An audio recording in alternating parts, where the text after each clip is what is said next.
Y lógicamente vamos a enfocarnos un poquito con la producción de leche, que es la finalidad de la glándula mamaria.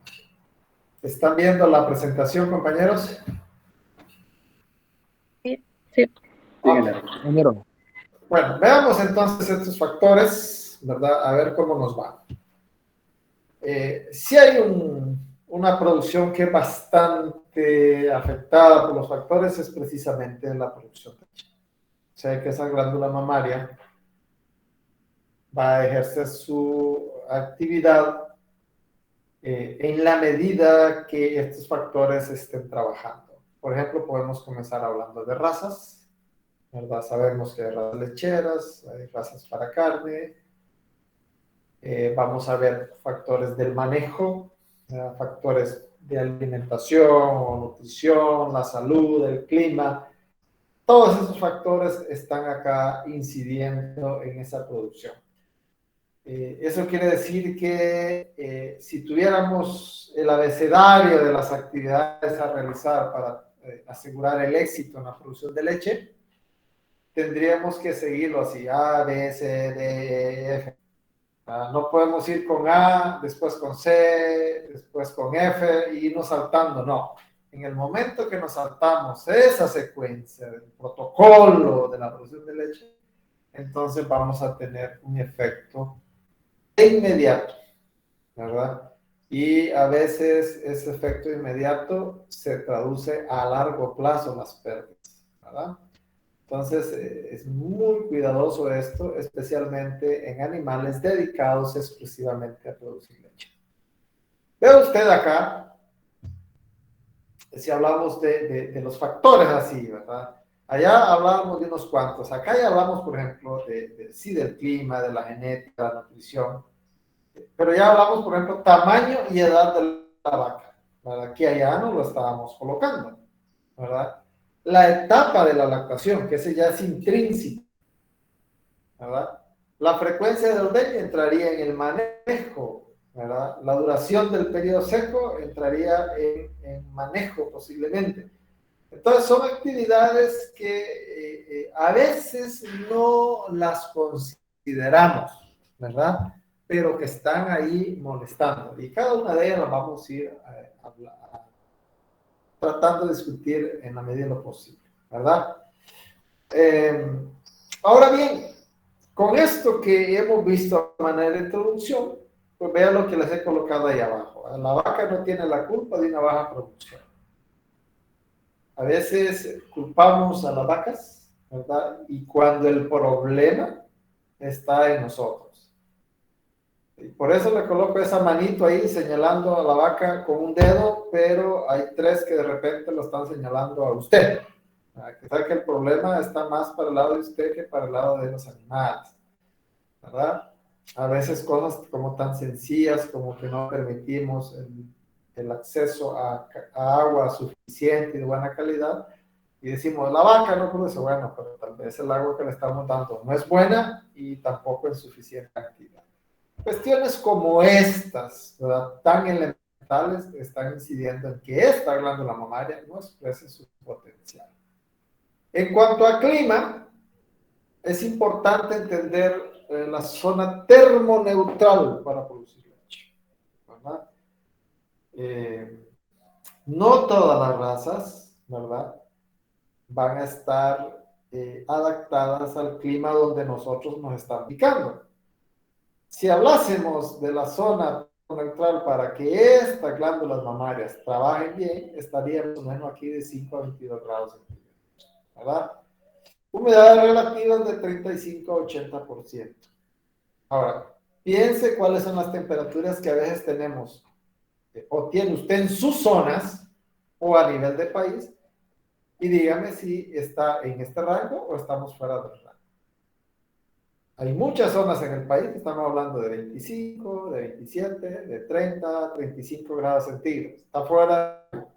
Y a veces estamos hablando de 85, de 90, 5, nada relativo, fuera de rango. Entonces, no podemos pedir mucho a los animales, ¿verdad? Además de eso, hay razas mucho más adaptadas a nuestros climas. Entonces, cuando yo les decía acuerdo al país cuál es la raza más adaptada, ¿verdad? Y algunos me decían que el Holstein, ¿verdad? Otros que el Pardo y otros que Brahman.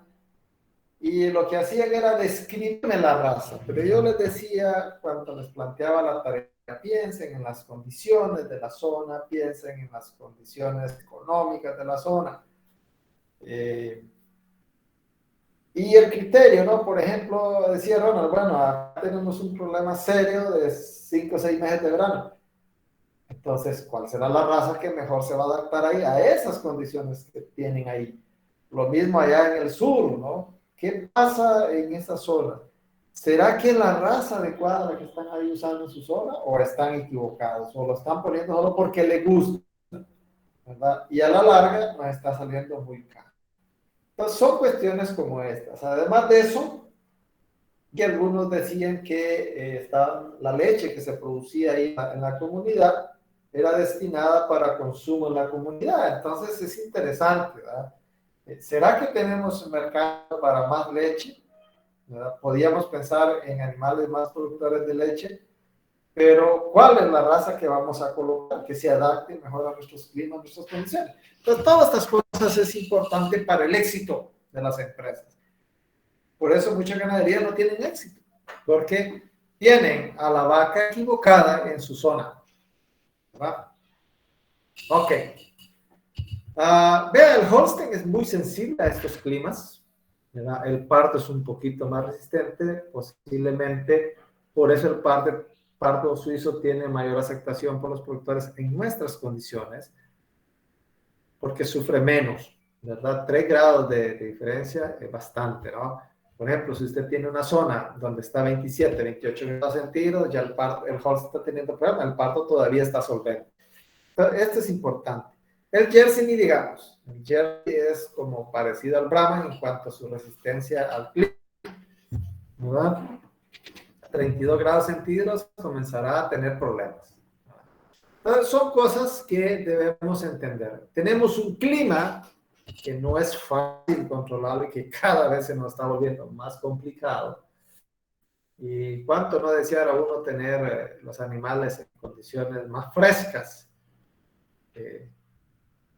Y es posible si mejoramos la parte de siembra de árboles o permitimos que algunos árboles crezcan, si al momento de establecer pasturas dejamos suficientes árboles para que se críe un microclima o tenemos zonas específicas para que los animales vayan a descansar. Pero fíjese que a veces se vuelve suceden cosas increíbles. En cierto momento nosotros teníamos una pequeña reservita de árboles en una zona acá de potreros y dijimos, bueno, esa no la vamos a cortar porque esa va a ser la zona donde los animales,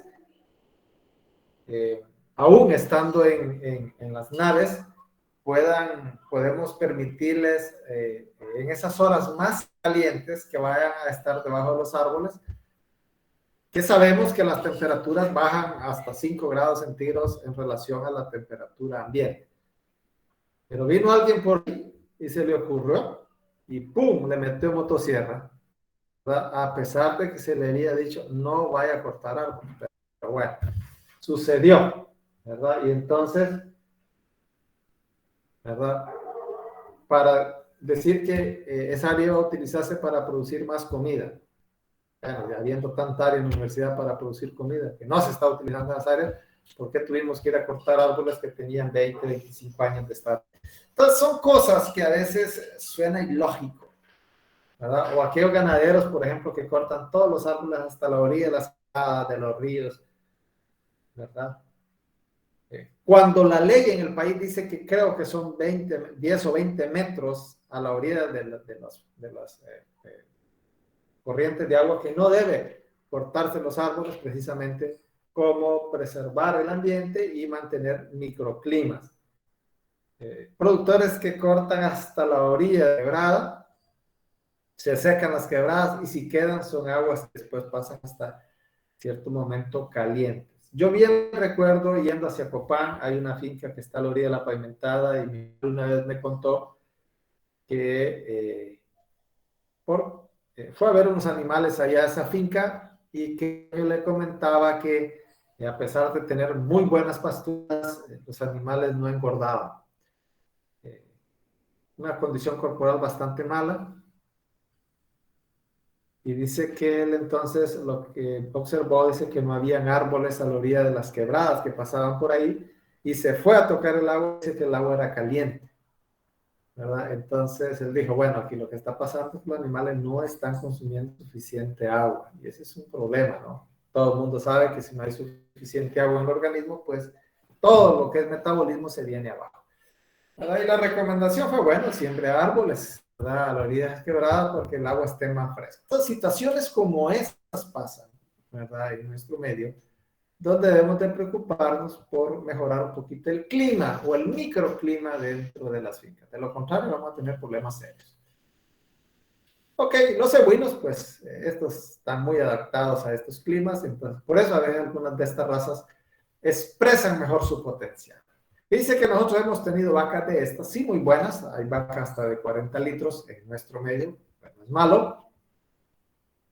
Pero en media andan ahí 22, 25 litros, ¿verdad? Y en cambio hemos tenido vacas 3/4 Holstein, un cuarto Brahman de 35 litros, ¿verdad? Sin mayores problemas. Entonces la gente dice, bueno, ¿y qué pasa? ¿Que esta híbrida además? Bueno, el clima es el factor que les está afectando mucho a ellas. Acá nada más un gráfico de lo que hemos estado viendo, que hay una zona de estrés por frío, hay un estrés por calor, en el trópico es estrés por calor, lo que estamos teniendo, y eso es lo que está afectando. Otras zonas es estrés por frío, ¿no? ¿Verdad?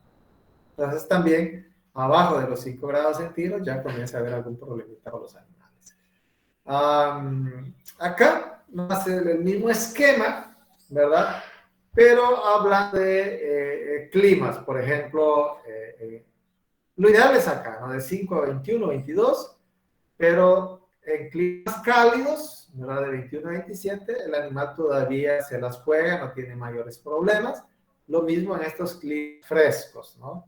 Ahí ya los estreses comienzan en los extremos, ¿no? Y en nuestro medio, este es el peor problema, ¿verdad? Que en muchas de nuestras zonas hay temperaturas arriba de 27 grados centígrados. Si se estresa uno, imagínense los animales que a veces están a pleno sol, ¿verdad?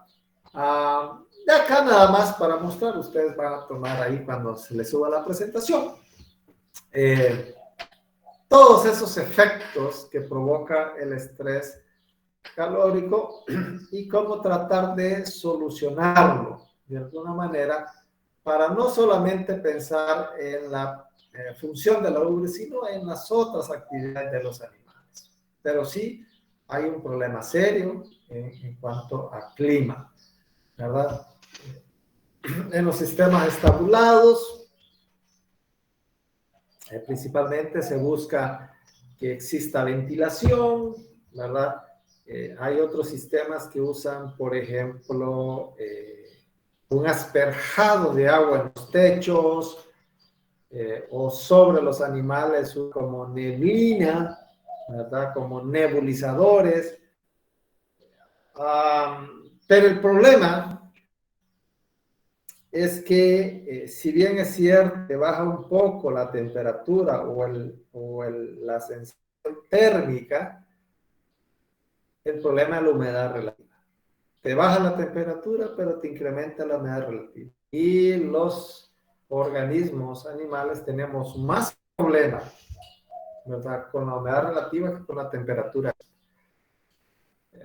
Por ejemplo, las personas, los productores de la costa norte, ellos dicen, nosotros deseáramos estar en Olancho, porque en Olancho, si bien es cierto, es caliente, igual que acá en la costa norte, pero en Olancho no tienen la humedad relativa que nosotros manejamos acá en la costa norte, que es muy alta, ¿no? Entonces, acá Olancho podría ser una zona muy buena para producir leche, independientemente de esa época de verano que sería muy fácil controlarla, decíamos, con tener un poco más de sombra en los potreros, un poco más de ventilación en las instalaciones y prepararnos con alimento para el verano. Así que los animales de alguna manera tratan de controlar ese problema del estrés calórico. Es muy común, por ejemplo, que en las horas calientes los animales estén, además de estar en las orillas de las quebradas por la cercanía con el agua, con la tomada, es por lo fresco que está ahí, ¿verdad? O debajo de los árboles. Acá nosotros, por ejemplo, teníamos en ese momento, hace algunos años, ahí donde está H5, por ahí estaba toda la parte de las instalaciones, pero también ahí más o menos pegado a la cafetería esta ahí a las oficinas de veterinaria, y entre la cafetería pasaba un canal, y ese canal siempre mantenía agua, ¿no? Entonces, las vacas era interesante verlas ahí, tipo 11, se iban a meter ahí, y aunque solo le llegaba hasta los corvejones el agua, pero ahí estaban, ¿no? Felices ellas, refrescantes. Entonces, los animales buscan cómo regular eso. Es cuestión de ayudarles, ¿no? Porque acá lo que vamos a hacer es ya datos reales, ¿verdad? ¿Qué es lo que está pasando con los animales en relación a la humedad relativa y en relación a la temperatura? Ve usted acá, por ejemplo, con humedad relativa alta, pero temperatura baja, el animal consigue sostenerse. En la medida que la temperatura va subiendo, ¿verdad? Entonces, si queremos que todo esté normal, la humedad relativa tendrá que irse bajando, ¿verdad? Entonces, si en nuestro medio nosotros mantenemos humedades relativas, por ejemplo, entre 70 y 80, quiere decir que debemos de estar manejando entre 21 grados centígrados. Pero si tenemos temperaturas como, por ejemplo, de 27, deberíamos de tener humedad relativa de 10. Entonces, ninguna de las dos cosas es posible. Entonces, ¿qué es lo que sucede? Nosotros terminamos estando aquí en unas condiciones adecuadas, por decir así, que sería esto como lo amarillo, lo adecuado. Y en la mayoría de las veces ya estamos entonces con condiciones ya extremas. Imagínense animales, por ejemplo, en estas zonas donde tenemos 30, 35 grados centígrados, ¿verdad? Ya humedades, por ejemplo, de 50 a 60% ya es emergencia, es grave. Entonces estos animales pasan a ser héroes, ¿verdad? Superhéroes, ¿verdad? Manejando esas humedades relativas con esas temperaturas. Entonces ya pasa a ser un problema. Entonces, ve usted, nosotros estamos entre lo adecuado y lo subadecuado, diría yo, ¿no? Y casi en emergencia nos mantenemos. Entonces, ¿qué hacer? Bueno, en las casas hay mucho trabajo, tanto en manejo como en mejorar la parte de sombras y crear microclimas. Yo por eso les digo, yo soy de la idea de que los animales deben de comer, ya sea en potrero o en el comedero, entre 5 de la mañana y 9 y media o 10 por tarde, estar comiendo. Y luego quedarse a la sombra, ¿verdad? A descansar, a rumiar hasta las 2, 3 de la tarde, porque son temporadas o las horas del día muy calientes en nuestras condiciones. A excepción de algunas regiones en el país, ¿verdad? Donde todavía conseguimos conservar climas bastante agradables. Así hay mucho trabajo para hacer. Lo podemos hacer, como decía yo, con siembra de árboles, que sería como lo adecuado por todo el efecto que pueda provocar un árbol en el suelo, en el microclima, ¿verdad? O hacer esto, ¿no? Sombras artificiales.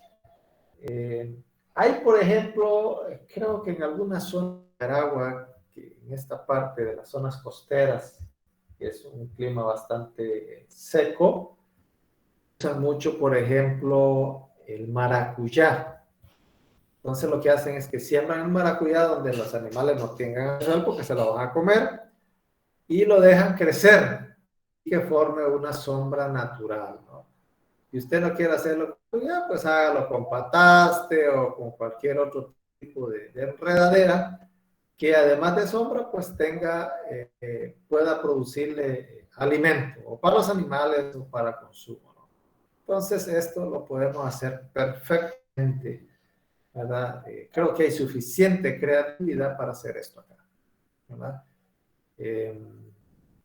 Solo es querer, solo es querer. Yo, por ejemplo, estuve luchando mucho por colocar un sombreadero de estos en la universidad. Cuando estábamos acá en la parte de arriba, donde están ahora los corrales para matar ganado de carne, tuvimos por ahí, mandamos con los estudiantes, armamos un sombreaderito así, pero ya cuando se trasladaron para abajo, pues no se lo llevaron, ¿verdad? Y era interesante ver los animales sombreando por ahí. Cuando estábamos acá arriba, en la zona de ganadería, donde estaba la veterinaria, ahí teníamos unos árboles de amate. Es interesante cómo se nota la diferencia de temperatura ambiente, ¿verdad? A veces 5 o 7 grados centígrados de diferencia, ¿verdad? Y nosotros lo hacíamos con los estudiantes, los que tenían una media hora en el sol dando la charla, y luego me lo llevaba a la sombra y todo el mundo decía, ¡ay, qué rico, qué alivio! Les decía, eso es lo que dicen las vacas cuando vienen a la sombra. Así que piense que si tenemos bovinos, especialmente vaca lechera, deberá haber sombra. Hay algunas prácticas en el estrés calórico, lógicamente, lo que hablábamos de alimentar en horas frescas, los bebederos que funcionen, que los animales no estén hacinados, rociadores, ventiladores, nebulizadores. Esto aquí, regular, ver cómo podemos regular la humedad relativa, son buenos, pero hay que ver esto acá. Más me parece a mí los ventiladores cuando son estabulados, funciona muy bien el ventilador. Principalmente ubicado en la parte superficial para que empuje ese aire caliente y se lo lleve. El diseño de las instalaciones, esos techos traslapados que funcionan muy bien. Los que ya tuvieron el proyecto porcino pueden ver el modelo, ese que yo le estoy refiriendo, el traslape. Lastimosamente, en otros lados lo que hacen es un doble techo, ¿verdad? Y sí funciona porque elimina calor, pero son más caros que los techos traslapados, lógicamente. Pasturas más digeribles para generar menos calor y a veces usando algunas levaduras, ¿verdad? Acá les estoy colocando una levadura interesante, ¿verdad? Para tratar de manejar esto del estrés calórico. Otro aspecto es la parte de razas, ya lo hemos tocado, razas exclusivamente para producción de leche, otras para producción de carne, pero igual la glándula mamaria tiene una producción, ¿verdad? Y esa producción, en este caso, de esa vaca de baja producción, es para el ternero. Entonces, por ahí vamos a tener, por ejemplo, razas con muy poca producción, ¿verdad? Incluso dentro de esas razas hay líneas, ¿verdad? Por ejemplo, lo que ahora llaman el Brahman lechero. Mucho productor cree que el Brahman lechero es tan productor como Holstein, Pardo o como Jersey. No. El Brahman lechero porque te va a producir medio litro o un litro a más en promedio del antiguo Brahman, ¿verdad? Pero eso es para crear un mejor ternero, no es para hacer negocio. Esto quiere decir que si el Brahman estaba, por ejemplo, en una lactación de, por decirte, 1.500 litros en una lactancia, ¿verdad? Ahora te va a producir 2.000, ¿verdad? En la lactancia. ¿Pero qué? Esos 500 más es para negocio de leche, es para que te críe un mejor ternero. Esa es la diferencia, pues, ¿verdad? No es el que te va a llenar el balde. Y luego tenemos estas razas que sí son de alta producción y que cada vez producen más, ¿no? Por ejemplo, acá tenemos algunos comportamientos, ¿verdad? De algunos animales, cómo han ido ellas produciendo, ¿verdad? Por ejemplo, mire 74 libras, eso es más o menos 30.000 kilos o litros, ¿verdad? En 2 ordeños en el año, este fue 77.000, ¿verdad? Ya volvió a 72,000, entonces son vacas de alta producción, ¿verdad? Siguiendo una misma generación, ¿verdad? Entonces, lógicamente, la genética hace el juego por ahí, ¿no? Entonces, esperábamos que esta produjese más, pero no, resultó que produjo menos. Pero bueno, igual son animales de alta producción.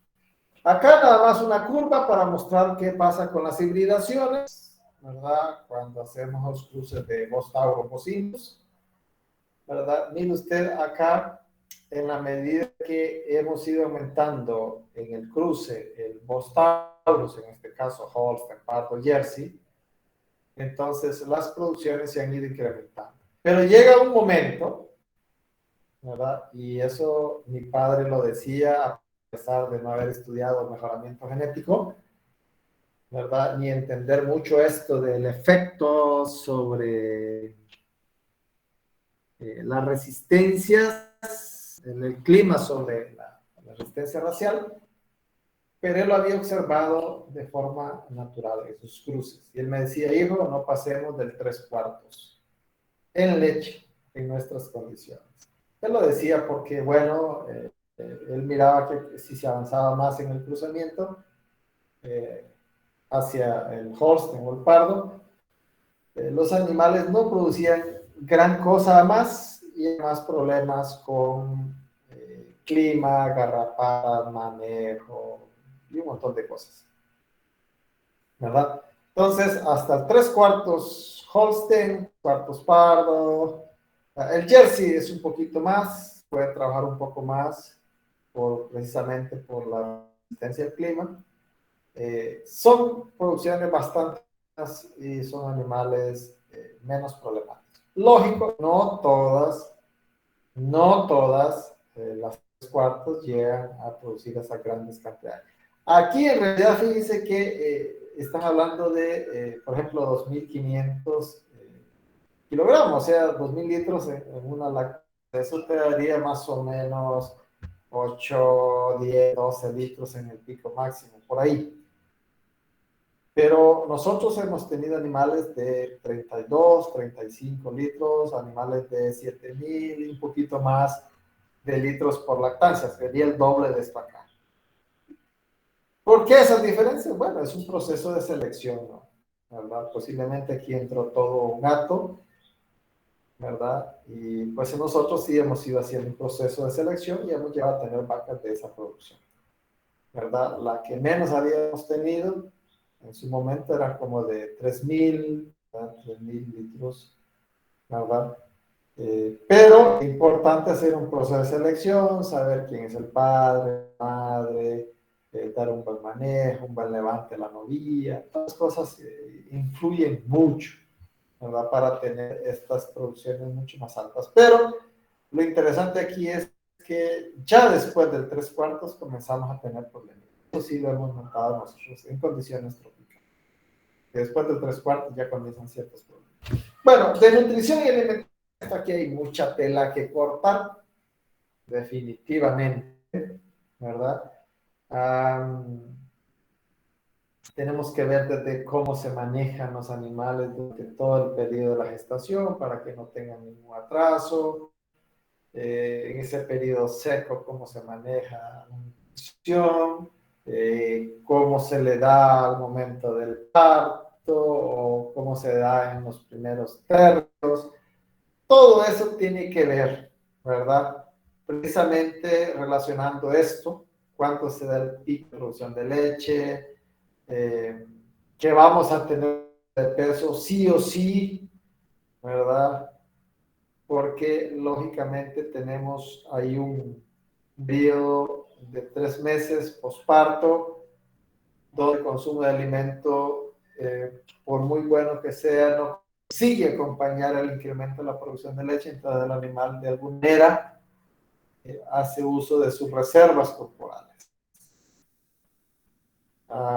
Igual acá mostrando qué es la producción de leche, qué es el consumo y la pérdida de peso. Entonces, Lo que sí estamos teniendo ahí, lógicamente, es una déficit de energía, ¿verdad? Este déficit que se muestra aquí, entre la línea azul y la amarilla, que el animal no puede cubrir. Ahora, el cuidado que debemos de tener nosotros es que no pase de esos 3 meses ese déficit, ¿no? Porque si se pasa de los 3 meses, entonces, ¿qué va a pasar? La producción de leche le va a hacer aquí, ¿verdad? Y el consumo de alimentos sí se va a mantener o se va a incrementar. Entonces, vamos a entrar nosotros en pérdida. Entonces, hay que tener mucho cuidado en ese sentido. Acá estamos mostrando algo interesante que es, además de la condición corporal de los animales, el problema de reproducción acá abajo, ¿no? Entonces, en ese primer tercio, eh, si el animal está bien alimentado, la vaca estará entrando en celo entre 40 días, 50 días, posparto. Si no, eso se va a alargar a 90 días, 120 días, 150 o hasta el año. Ahí hay que saber manejar esta situación en ese primer tercio postparto. Y mire que no solamente influye lo que ocurre al momento del parto, sino cómo creamos la ternera. Yo por eso les decía que es importante saber crear la ternera, porque hasta eso se afecta. Este es un trabajo donde estuvieron evaluando la ganancia de peso de los animales, de las hembras,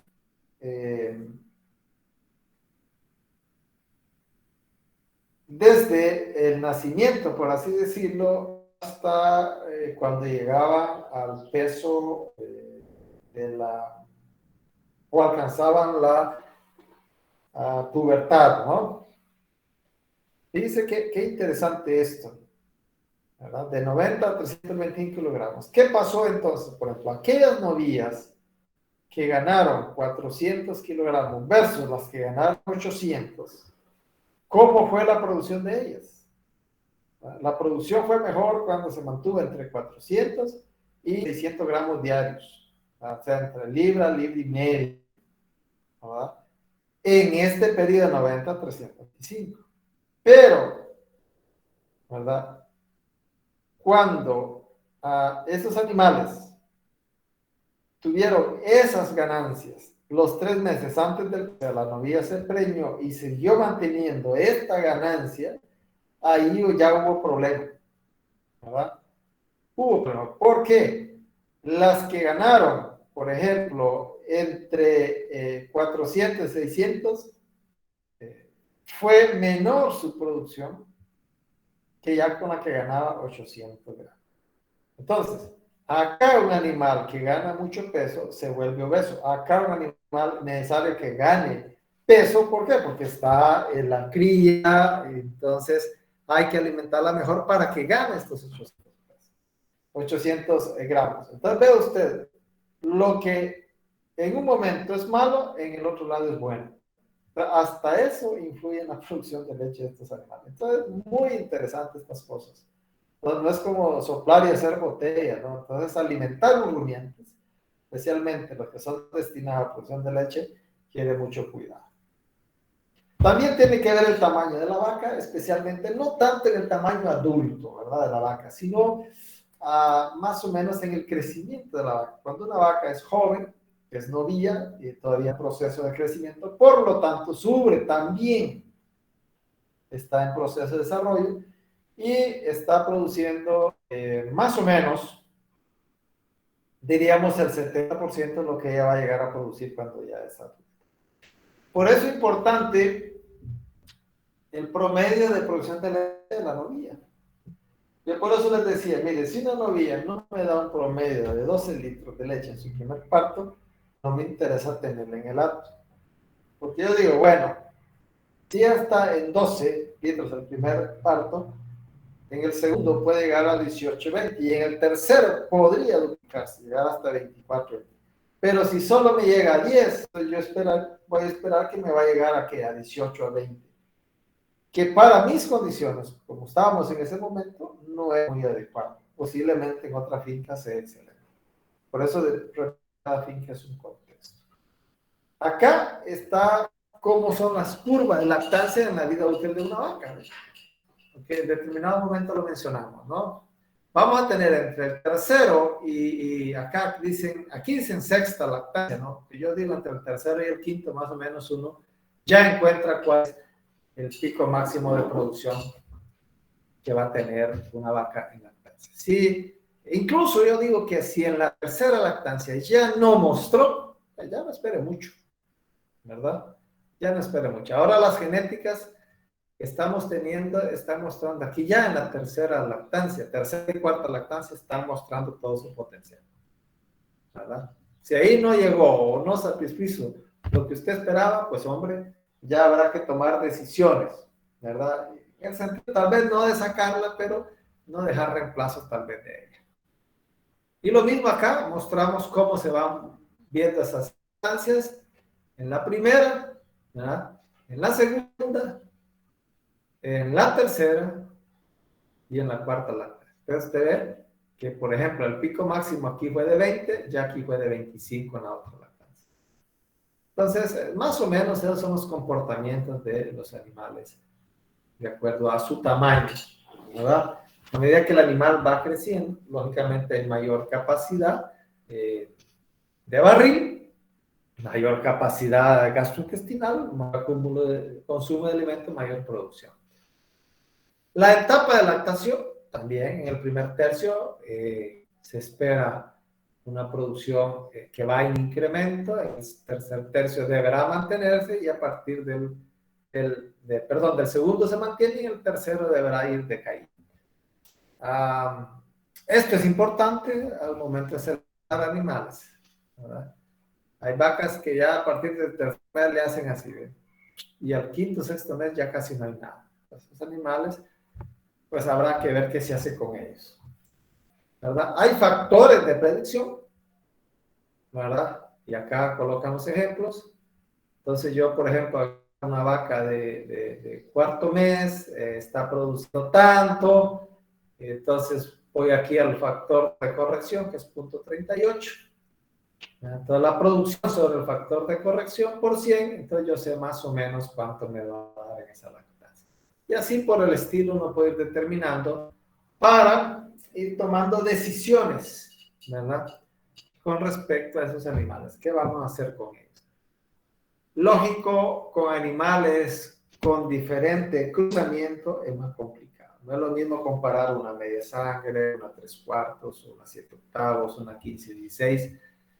Hay factores a veces no son tan acertados, ¿verdad? Porque hemos tenido vacas, por ejemplo, media sangre, que en el segundo o tercer parto están con 20, 25 litros, pero en el cuarto mes están con 5. Entonces, si le ponemos este factor de predicción, va a salir, si lo hacemos en los primeros 2 meses, vamos a decir, esta vaca va a ser fantástica, y resulta que no lo es, porque no hay persistencia. Entonces, con la hibridación hay que irnos un poquito más cuidado. Pero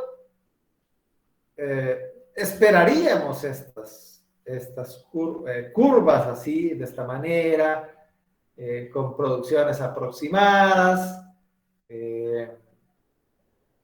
En vacas 3/4 bien seleccionadas nos ha pasado a nosotros, ¿verdad? Lo que les decía, por ejemplo, vacas que llegaban a 30, 35 litros, ¿verdad? Cuando llegaban acá al 10º mes todavía andaban ahí como eran híbridas, andaban ahí en 10, 15. Al final terminaban aquí como por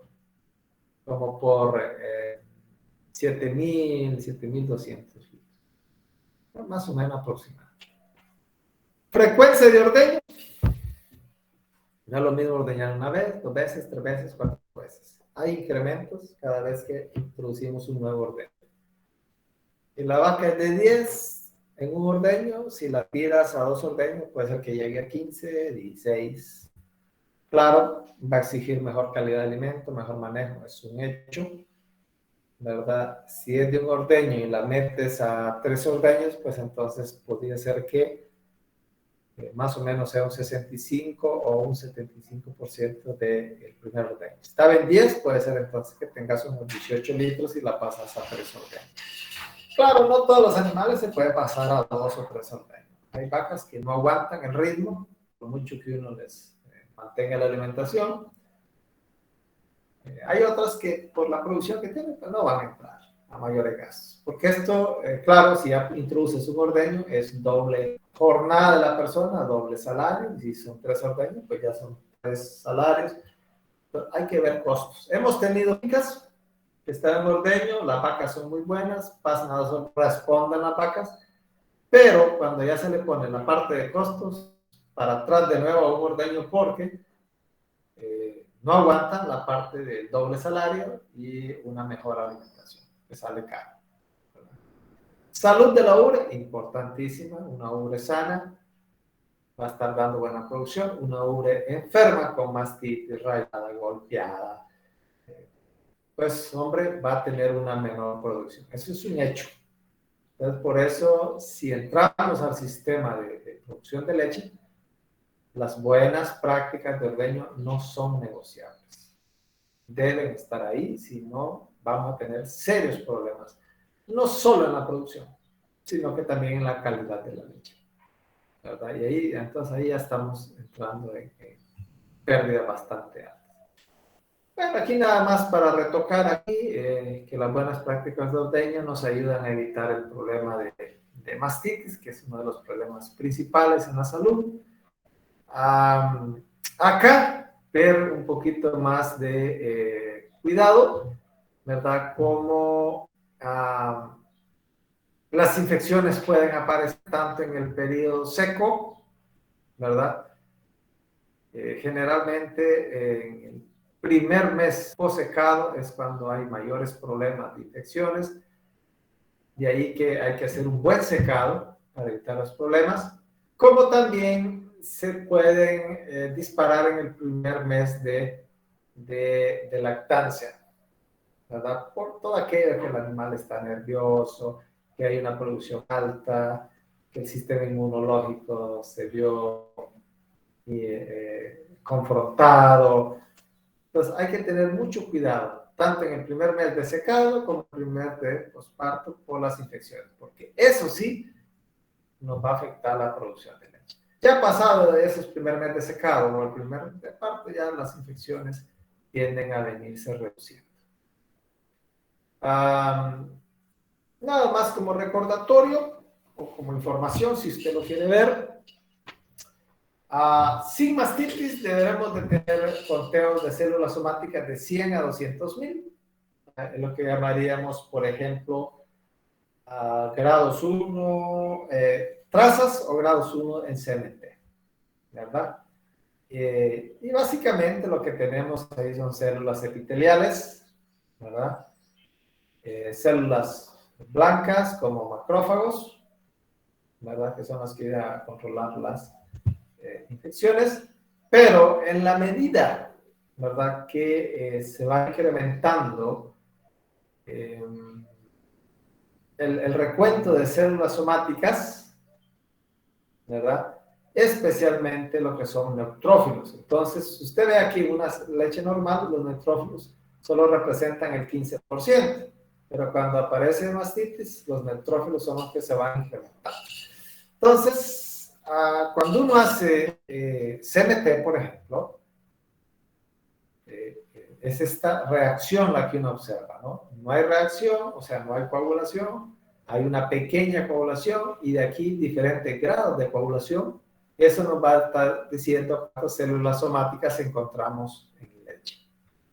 Y esta es de mastitis subclínica. Ya la que es clínica, o sea, coágulos, sangrado, eso ya se pasó de más de 5 millones. Entonces ya se llama leche, es un cóctel de bacterias.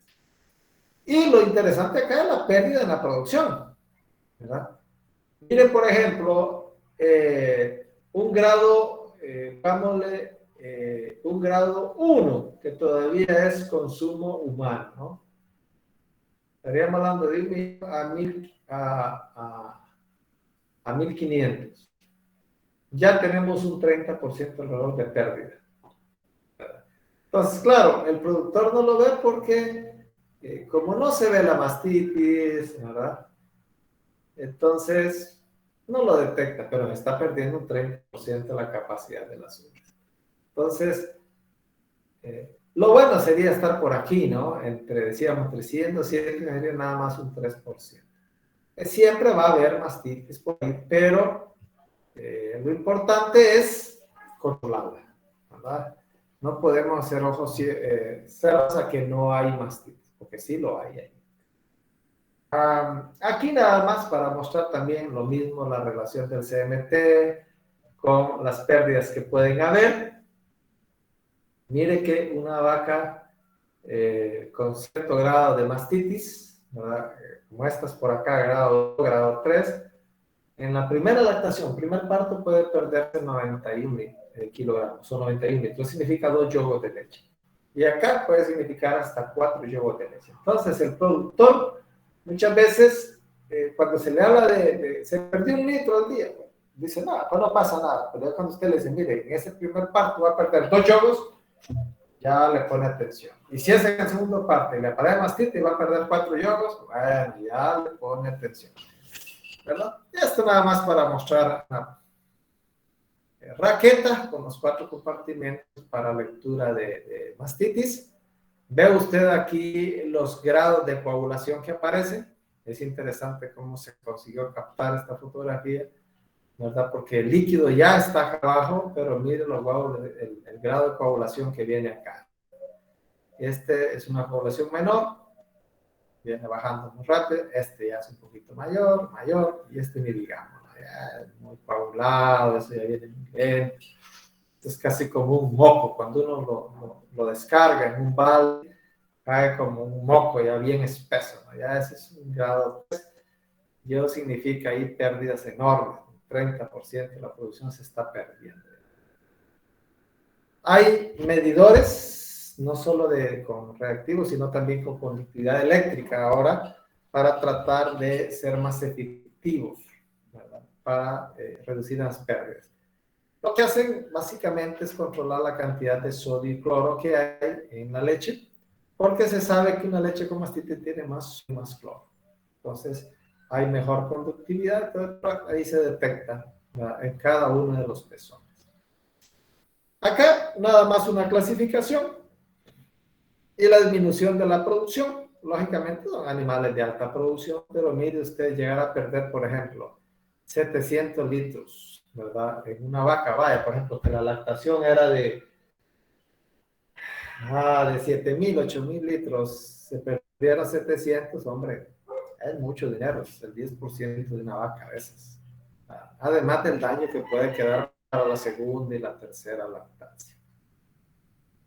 La universidad ha estado trabajando bastante fuerte en esto. La doctora Marlen ha tenido una línea de investigación de mastitis clínica a nivel nacional, como se les mencionaba, y hemos tenido ahí, ¿verdad? Datos similares con pérdidas altas, ¿verdad?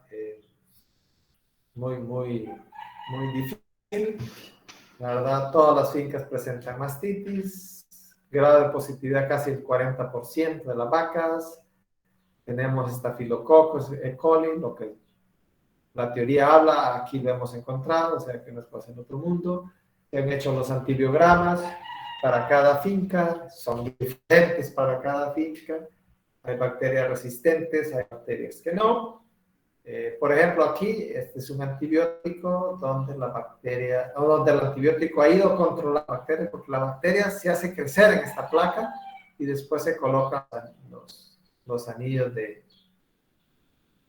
antibiótico, ¿verdad? En este caso controla muy bien. En este caso no hace nada el antibiótico. Aquí las bacterias jugando, hasta de repente viven dentro del antibiótico, no pasa nada. Estas cositas, así como tan sencillas, es importante hacerlas desde el punto de vista de salud. Son los resultados, cuadros, usted no se asuste. La S quiere decir que es susceptible la bacteria a ese antibiótico, la RR. Mire, por ejemplo, acá. Alguien usó clavamoxin, ¿verdad? ¿Y qué pasó? En todas las fincas era resistente clavamoxin. O sea que las bacterias se reían cuando les aplicaban ese antibiótico, ¿verdad? Por otro lado, cuando se usaba, en este caso, norfloxacina, la bacteria resultaba ser susceptible, ¿verdad? Acá, por ejemplo, la ceftriaxona, mire, en este caso, La 5 es susceptible. La 6, que posiblemente era vecina, ya era resistente. Entonces, si el vecino tenía casos de mastitis y usaba ceftriaxona porque a su vecino le había funcionado, a él ya no le funcionaba. Y así por el estilo pasa con nosotros. Entonces, cada finca es una fila de estas, entonces tiene que tomar la decisión cuál es el antibiótico que se va a usar. Entonces, a cada finca se le mandaba en su sobre sellado los resultados, ¿no? Entonces, por ejemplo, esta finca número 9 prácticamente solo tenía 2 antibióticos a los que era resistente. Tenía mucho antibiótico para hacer usado. Esta otra, la finca 13, ya había más problemas. Mire, porque tiene 1, 2, 3, 4, 5, 6, 7, 8 antibióticos de 10 más o menos que se usaron. 8 que se usaron, 8 eran resistentes. Entonces, aquí había un problema serio. Se puede ayudar con manejo y un montón de cosas más, pero es problema, ¿no? Y acá lo que llama la atención, pérdidas. Y mire, con vacas promedio de 8, 10 litros, estos son los pérdidas. Cuando hay mastitis, se pierde una lactancia, se perdía en ese momento 2.200 vidas. Oiga bien, es caro, ¿no? Y si tiene vacas con eso, pues ya perdió 20,000 pesos, casi el precio de una vaca. Está complicado esto acá, ¿verdad? La mastitis.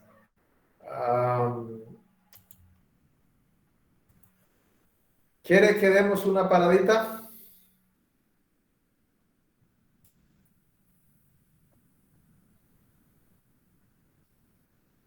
¿No hay paradas?